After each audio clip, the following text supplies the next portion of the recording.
Hello everybody and welcome back to the channel. Today we're going to be trying out the skill Berserker that we got in Title Update 3, as well as talking about how the skill works that I've figured out so far, that is. Alright, so I have not playtested this build. I do, however, have some experience with the skill that we're trying out. Probably wondering why we're not using it on a new monster. I don't want to spoil it for people that haven't done it. That's the simple answer for it. So we're just rocking out with Flaming Espinas here. Wake him up a little bit. Okay, if he doesn't want to wake up, we'll make him wake up. Easy enough. Bomb time, buddy. There we go. Much better. Wakey, wakey, eggs and bakey. Alright. So, here we go. Probably noticed my health bar is a bit different now. This is essentially what it does. I basically cannot take damage anymore for as long as I have red health.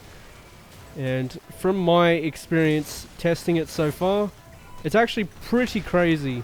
As you saw, I took no damage there. But essentially, the way it works is you're kind of seeing the negative side of it now. But I'll try and offset that a little bit with the healing. Oh, we actually have poison as well. That's why we're dropping so rapidly. Redirection saved us, which is lovely. Stompy stomp. Easy enough. Nice little heal there. Let's just do multi-crush combo to get some good healing going. Try and offset this a little bit. But yeah, back to the research on it. I basically figured out how it works, kind of. It's so hard to test it, but from what I've gathered, you get obviously the health drain, but it is amplified every time you take damage. So once you take damage, you're supposed to swap scroll to the other one to heal it back up a little bit, and then repeatedly do that to heal yourself.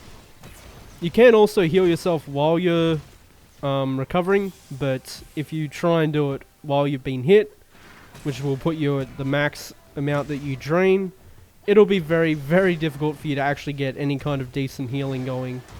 So I recommend swap scrolling off it. Once you get back to healthy, you can swap back onto it and get really aggressive again. Get our Silkbind Shockwave active, because this build does have a little bit of shockwave damage. Super armor is also very, very nice, as you can see. Since you take no damage, you have no worries whatsoever. The only issue is getting stunned. Oh, this is what we wanted to see. Watch this. Nice one shot, nerd. And then we just breath off all that. Easy, easy stuff. But yeah, you didn't really get to see it there because I was already at full health. But since the set comes with Bloodlust as well, obviously when you build up that meter to full, you heal.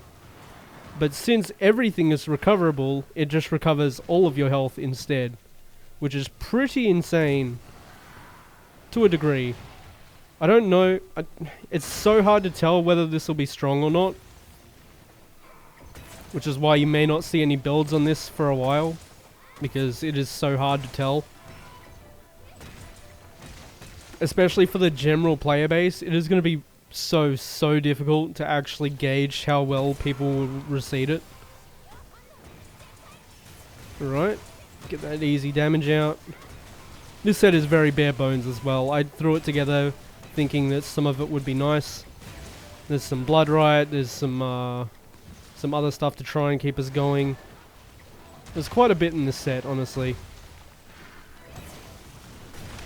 No, I couldn't roll that, sadly. Get a little bit of healing here. We don't have to worry if he supernovas us. For now, at least. Obviously, you can still be knocked back, which is kind of the drawback of it. Also not recovering much from Dango Shifter, which I tried out because I was curious. That did not cure it. There we go. But yeah, Dango Shifter, thought it would be nice because obviously if you reset it, you don't have to take max damage from it anymore, which is very nice. Okay. The poison is acting exactly how I feared it would. We did get max fire res, which is why we haven't been fire blighted. But yeah. Oh, I completely forgot that it does that. Can you stop with the range spam, please, mate? That would be delightful. Yeah, you can see my health going down real slow here. It's lovely. Except when I get poisoned. There we go, just fix that. Yeah, it's so hard to tell whether this skill will actually be any good. Especially for a casual experience. I really should have swapped scroll there just to get max heal. But that's okay. Oh my god. Computer froze up a little bit there. Not ideal. Okay.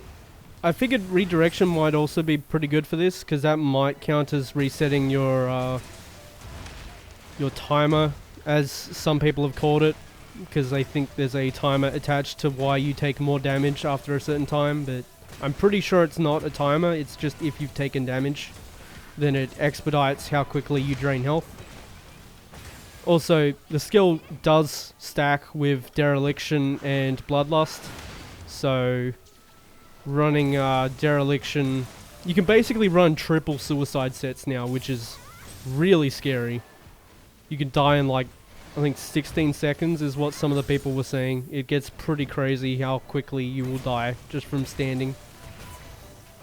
Also, fighting anomaly monsters with this kind of build, with Berserk, is not advised. It is so painful how much Blood Blight hurts you.